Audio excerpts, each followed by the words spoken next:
Hello everyone. Thank you for coming to my grandpa's viewing. If he were still alive today, I think that he would appreciate me for sticking it out to actually speak here in front of people for him. He shared a Bible verse with me when I wanted to back out out of another speaking arrangement I had because I was afraid. The verse is found in 2 Timothy 1:7, and it says, "For God has not given us a spirit of fear, but of power and of love and of a sound mind." This verse describes Papa very well because he had each and every one of these qualities. Papa definitely had a spirit of power. He could speak his mind and give you a straightforward description of what he was thinking about without being afraid of judgment. He was also physically powerful. He knew how to swing nunchucks like a pro and do martial arts. When he went to our house, he taught my sister and I on how to punch and kick a person's stomach, and demonstrated gently and slowly on us both.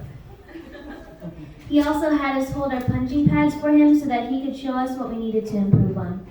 Papa had a spirit of love, even though he didn't tell us that he loved us.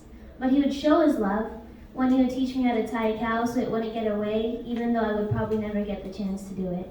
He would show his love when I tied one of his bags full of recycled bottles too tight by teaching me how to tie a knot that would avoid doing that.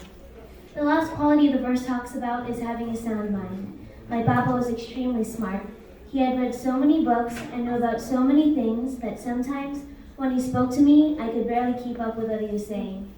His Tagalog was so deep and full of rich vocabulary that sometimes I could only pretend that I knew what he was talking about by nodding my head.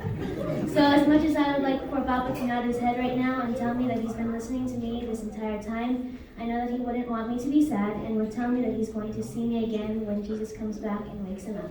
Thank you.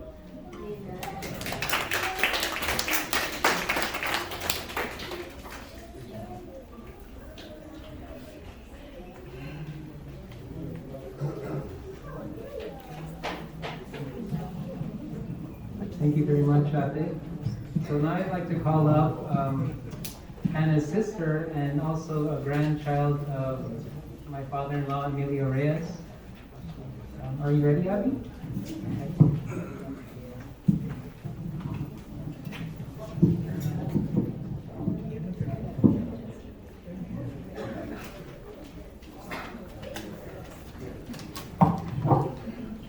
Thank you everyone for coming to my grandpa's viewing. I remember that Grandpa taught us about martial arts and wanted us to watch Bruce Lee and Jackie Chan movies to learn the martial arts. I think that was the last time I saw him. He was so strong. We would hold a punching bag and his punches were fast and hard. He was very passionate about martial arts. I also remember a few stories my mom was telling us about him. My grandma and grandpa were going to the Philippines by plane. My grandpa was bringing salt in a water bottle because he liked to save things.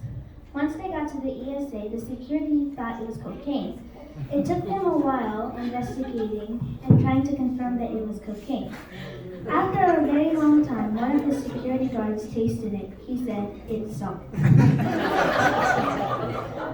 Another time, when my mom was at an event for her nursing program, speakers were calling out the doctors. They called out the first doctor and he stood up. When they called the second doctor, my Tito de Al arrived. My grandpa stood up and waved to him, but people thought he was the real doctor. He was also dressed all in white, so it made the real doctor confused.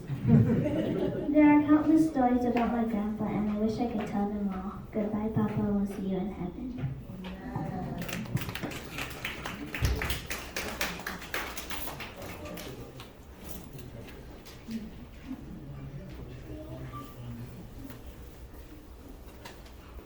Thank you, Ate.